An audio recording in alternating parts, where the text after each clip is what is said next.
16, 17, 18, 19 যদি কোনো বিজেপির নেতা ইআরও অফিসে ফর্ম জমা দিতে আসে 10টার বেশি, তাহলে রবীন্দ্রসঙ্গীতের সাথে একটু ডিজেও বাজিয়ে দিয়ে ডিজেও শুনিয়ে দেবে।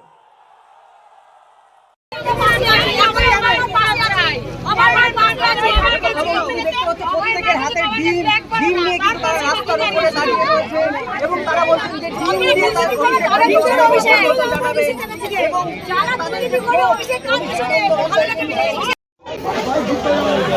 দেখি দাদা চলে যান।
ডিজে অভিষেকের আজকে ডিজে বাজিয়ে দিয়েছেন সোনারপুরের বাসিন্দারা। ডিজে, ডিএতে ডিম আর জেতে জুতো। ডিম, কাঁচা ডিম, আবার অনেকে বলছেন পচা ডিম। কাঁচা এবং পচা এই দুই রকমের ডিম, ডিএতে ডিম আর জেতে জুতো। ডিম এবং জুতো আজকে বিরাট করে ছোড়া হয়েছে অভিষেককে লক্ষ্য করে। সেজন্যই বলছি, অভিষেক আগে বলেছিলেন যে একটু ডিজে বাজাতে হবে। ওই যখন এসআইআরের ব্যাপারটা হচ্ছিল, নাম বাদ, যাদের নাম বাদ যাওয়ার কথা বাদ দেওয়া হচ্ছিল না, যাদের যাওয়ার কথা না তাদের নাম বাদ দেওয়া হচ্ছিল, এসব হচ্ছিল না, সব কারচুপি। তো তখন উনি ওই রকম কথা বলে এসেছিলেন, ডিজে বাজাতে হবে, ডিজে। শুধু কি ওখানে, তারপরে আরও কত সব হুমকি নিশ্চয় মনে আছে। 4 তারিখ 12টার পর দেখবেন কোন বাবা বাঁচান, দিল্লির কোন বাবা বাঁচায় দেখব, দেখে নেব। 4 তারিখের পরে আজকে হচ্ছে 30 তারিখ। সোনারপুরে উনি ওখানে গেছেন, তো ওনার ডিজে বাজিয়ে দেওয়া হয়েছে। ডিজে বাজিয়ে দেওয়া হয়েছে, পুরো যাচ্ছে তাই অবস্থা দর্শক, যাচ্ছে তাই অবস্থা। উনি গাড়িতে করে গিয়ে তারপর বাইকে চেপে যাচ্ছিলেন। এখন তো আবার পুলিশ তো সেরকম নেই, এখন বাউন্সার নিয়েছেন, বাউন্সার, কালো কালো ড্রেসে কিছু কিছু জায়গায় বাউন্সার, হেলমেট পরিয়ে বাইকে করে, স্থানীয় এক বাইকে করে নিয়ে যাওয়া হচ্ছিল। তো ব্যাস, লোকজন তো রেডি ছিলেন বলতে খবর ছিল উনি আজকে এখানে আসতে পারেন, তো মানুষের ক্ষোভ তো বিরাট না। তো ব্যাস, চোর চোর চোর চোর তো কান পাতা দেয়, এত চোর চোর স্লোগান হয়েছে। চোরের সঙ্গে ডি আর জে, ডিম, পচা ডিম আর জুতো অনেক জায়গায় ছোড়া হয়েছে শুনলাম।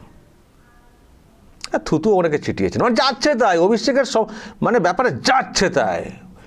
অনেকে তো বলছেন যে আজকেই মনে হচ্ছে মানে পাঁঠা বলিটা হয়ে যাবে। ওই ভবানীপুরে পাঁঠা বলি হয় বলে শুভেন্দুকে টার্গেট করে কী সব বলা হচ্ছিল না ভোটের সময়। তো আজকে তো সোনারপুরে পাঁঠাবলি হয়ে যাওয়ার মতো একটা অবস্থা হয়ে গেছিলো। উনি ওখানে ঢুকে পড়েছিলেন, আমি দেখলাম যে ঘরে গেছেন উনি, যে বাড়িতে। আচ্ছা, এই ছবিটা দেখলেও বুঝতে পারবেন কি হালটা অবস্থা। সব ডিম হেলমেট পরিয়ে দেওয়া হয়েছে, কি অবস্থা। হেলমেট পরিয়ে দেওয়া হয়েছে, জামাতে ডিমের সব দাগ, দাগ কী করে উঠবে দর্শক? সার্ফ এক্সেল দিয়ে বা ভালো করে কাচতে হবে। এখন তো ওনাকেই সব করতে হবে, তো আর তো কেউ করে দেওয়ার লোক তো খুব বেশি নেই। তো মানে যাচ্ছে অবস্থা দর্শক মানে দেখতে পাচ্ছেন। তো এরকম করে যান বাড়িতে। তো বাড়িতে দেখছিলাম যখন ঢুকেছেন, জামা টামা সব কি হাল দেখুন।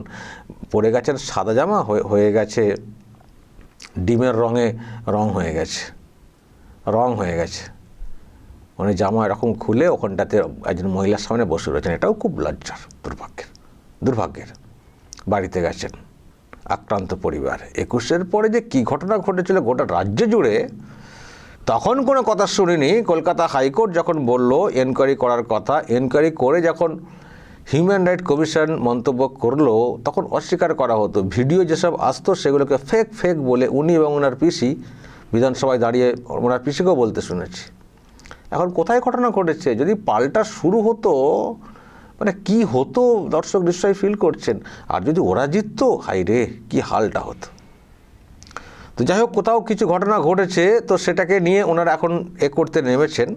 তাও কদিন পর, 4 তারিখ কবে হয়ে গেছে রেজাল্ট, এতদিন পর উনি বাইরে বেরিয়েছেন। বাবু এতদিন পর বাইরে বেরিয়েছেন। আমার আশঙ্কা ছিল বাইরে বেরোলে মানুষের ক্ষোভ কিন্তু আছড়ে পড়বে, সত্যি আছড়ে পড়লো। আমি দেখছি এটা আবার হওয়ার পরে ওনার পিসি 6-7টা শব্দে লিখেছেন, পোস্ট করেছেন। হ্যাঁ, লজ্জাজনক, মানে হত্যাকারী, এরকম টাইপের সব আর কি, মানে যেটা বলার চেষ্টা হয়েছে আর কি বিজেপি সম্পর্কে। কিন্তু বিজেপি বলছে আমাদের সঙ্গে এর কোনো সম্পর্ক নেই, মানুষের ব্যাপার। তো এখন টিএমসি বলছে না, এটা বিজেপির ব্যাপার। আমি দর্শক শুধু অভিষেকের একটা বক্তব্য শোনাবো। এই অভিষেক ব্যানার্জি, হয়তো আপনাদের মনে থাকবে, যখন ওই নাড্ডা আক্রান্ত হয়েছিলেন এই অভিষেক ব্যানার্জির এই যে মনে পড়ছে, এটা আরামবাগে এসে বলেছিলেন। আরামবাগে সেদিন নাড্ডার ডায়মন্ড হারবারে যাচ্ছিলেন, তো ওনাকে অ্যাটাক করা হয়েছিল। তো অ্যাটাকের পরে উনি প্রকাশ্য সভাতে বলছিলেন গাড্ডায় পড়েছেন নাড্ডা, না কিরকমটা পড়েছিলেন, এবং বলেছিলেন জনরোষ। তাহলে যদি ওটা জনরোষ হতে পারে, তাহলে এটাকে টিএমসি এই বিজেপির কেন বলছেন? এটাও তো জনরোষ। আর সত্যি তো ওখানে কোনো পতাকা ছিল না বিজেপির। আমি দর্শক আপনাদেরকে একটু শোনাই, যখন নাড্ডাকে আক্রমণ করা হয়েছিল ওনার কেন্দ্রে, সেই খবর সামনে আসার পরে আরামবাগে দাঁড়িয়ে অভিষেক ব্যানার্জি কি মন্তব্য করেছিলেন দর্শক একবার শুনুন। কোথায় আবার বলছে আমরা নাকি গুন্ডামি করছি। আজকে বিজেপির জেপি নাড্ডা এসে ডায়মন্ড হারবারে গিয়ে গাড্ডায় পড়েছে। তা আমি কি করতে পারি? সাধারণ মানুষের ক্ষোভের বহিঃপ্রকাশের দায়িত্ব তো আমার নয়। লকডাউনের সময় মানুষের খোঁজ নেননি আপনারা। কখনো জিএসটি, কখনো নোটবন্দি, কখনো একাধিক জনবিরোধী প্রকল্পগুলো করে মানুষের জীবনের দিনের পর দিন আপনারা অন্ধকার নিয়ে এসছেন, একদিন খোঁজ নেননি। সব নাকি এই বন্দি সেই বন্দি করে মানুষের খুব প্রচুর ক্ষোভ হয়েছিল। তো সেই জন্য আমি কি করতে পারি? ওটা জনরোষ। তো ওটা যদি জনরোষ হয়ে থাকে, তো এটাও তো জনরোষ। এখানে কোথায় বিজেপির পতাকা, কোথায় কি আছে, কোথায় কোন নেতা আছেন? এটাও জনরোষ। আর আপনি যা কাজ করেছেন, আপনার ক্ষেত্রে জনরোষ তো সব থেকে বেশি। এত চুরি দুর্নীতি এত কিছু হয়েছে, তো সামনে পেয়েছেন, বলবেন না চোর? বলবেন না? এ তো কাঙ্ক্ষিতই ছিল। আপনারা যারাই যাচ্ছেন সবাইকেই দেখে চোর বলা হচ্ছে। হ্যাঁ, সঙ্গে ডিম এবং জুতো ছোড়া হয়েছে। ডিজে বলেছিলেন, তো ডিজে বেজেছে, কি আর করার আছে। দর্শক, এই হচ্ছে তৃণমূল কংগ্রেসের অবস্থা। কিন্তু কোথায়? উনি তো অল ইন্ডিয়া তৃণমূল কংগ্রেসের সাধারণ সম্পাদক, আক্রান্ত হলেন। বিক্ষোভ কোথায়? গোটা রাজ্য জুড়ে বিক্ষোভ, ব্লকে কোথায়? কেউ নামছেন না তো, কেউ নামবেন না। পিসি ভাইপোই আক্রান্ত হবেন, তৃণমূল কংগ্রেসীরা কেউ নামবেন না। এত বড় অ্যাটাক তো ওনারা যেটা বলছেন, তারপর তো ওনাদের রাজ্য জুড়ে তো ক্ষোভ বিক্ষোভে উত্তাল করে দেওয়াটা উচিত তো। কোথায় দর্শক? বেলা তো গড়িয়েছে, কোথায় ক্ষোভ বিক্ষোভ দেখানো হয়েছে রাজ্য জুড়ে? কেউ নামবেন না। দলের অন্য লোকেরা বুঝে গেছেন ও পিসি ভাইপোর যা করেছেন ওনারাই ঠেলা সামলাবেন। আর কাউকে তো উঠতেও দেননি। পিসি থেকে ভাইপোর রাস নিচ্ছিলেন দলের, অন্য কাউকে জায়গা নিতে দেননি। তো যান, নিজেরাই সামলান। যুব নেতা অভিষেক তিনি এইভাবে আক্রান্ত হচ্ছেন, ডিমের মারে হেলমেট পরে থেকেও রক্ষা করতে পারেনি। আর দলের দেখুন কেউ পাশে নেই, দল শেষ, কেউ পাশে থাকবেন না। যান আরও একটা জায়গায় যান, যেখানে যাবেন সেখানেই হবে এরকম। ভাবছেন যে এইসব বলে কি আবার সিকিউরিটি চাইবেন নাকি? মামলা করবেন আদালতে, সে মামলা করুন না। আপনাকে কে বলেছে ওখানে যেতে? মানুষের এত ক্ষোভ টোপ রয়েছে, গেছেন কেন? যা কাজ করেছেন আপনাদের আর বাড়ির বাইরেই বেরোনো উচিত না। তো যখন ঝুঁকি নিয়ে গেছেন তো আপনাকে সামলাতে হবে। কে আপনাকে সিকিউরিটি দেবে? হ্যাঁ, আগে কি অত্যাচার কত কি করা হয়েছে তখন কোনো কথা ছিল না। এখন মানুষের ক্ষোভের মধ্যে আপনি গেছেন তো এখন মানে বললি হয়ে যাবে যা খুশি। এখন নীতিজ্ঞান শোনাচ্ছেন, বুঝছেন তো মানুষের ক্ষোভ কতটা? বুঝছেন তো একদিন নেমেই আজকে কি হাল হয়েছে? বুঝছেন তো প্রাথমিক পাঠ। এবার যান, আরও কালকে বেরোন, খুব আগে শুনছিলাম সব জায়গায় যাবেন, যান কি হাল হয় দেখুন। আর কজন আপনাদের ডাকে রাস্তায় বের হন সেটাও দেখি।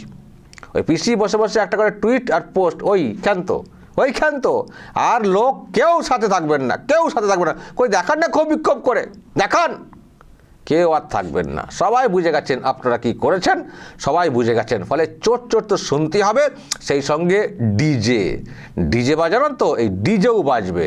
ডিম আর জুতো সঙ্গে কাদা ঢিল ইট অনেক কিছু করার নেই। দর্শক কি বলবেন? যেভাবে আজকে ডিজে বাজানো হয়েছে সোনারপুরে, আর নামবেন ভাইপো? কি মনে হচ্ছে আপনাদের? বলবেন দর্শক, এরপর নামলে কী বা করা উচিত, যা বলার বলবেন দর্শক, এবং নজর রাখবেন আরামবাগ টিভিতে।